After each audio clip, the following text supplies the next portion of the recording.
Hey guys, ഷാനിബാസ് കിച്ചണിലേക്ക് സ്വാഗതം. ഇന്ന് നമ്മൾ ഉണ്ടാക്കുന്നത് പാൻകേക്സ് ആണ്. ഇതിനായി ഒരു ബൗളിലേക്ക് ബട്ടർ മിൽക്ക്, മുട്ട, പഞ്ചസാര, വനീല എക്സ്ട്രാക്ട്, മെൽറ്റ് ചെയ്ത് വെച്ചിരിക്കുന്ന ബട്ടർ ഇവയെല്ലാം ചേർത്ത് നന്നായി മിക്സ് ചെയ്തെടുക്കുക. ഇനി വേറൊരു ബൗളിൽ മൈദ, ഒരു നുള്ളുപ്പ്, ബേക്കിംഗ് പൗഡർ എന്നിവ ചേർത്ത് നന്നായി മിക്സ് ചെയ്യുക. ഇതിലേക്ക് നേരത്തെ തയ്യാറാക്കി വെച്ചിട്ടുള്ള വെറ്റ് ഇൻഗ്രീഡിയൻസ് ചേർത്ത് കൊടുത്ത് ലംസ് ഒന്നുമില്ലാതെ മിക്സ് ചെയ്തെടുക്കുക. ഒരു ചൂടുള്ള പാനിലേക്ക് ബട്ടർ ഇട്ടതിന് ശേഷം പാൻകേക്ക് ബാറ്റർ ഒഴിച്ച് pancakes തയ്യാറാക്കാവുന്നതാണ്.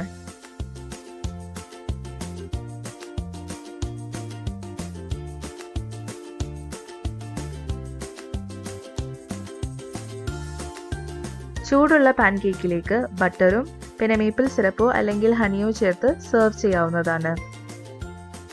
Thanks for watching. By.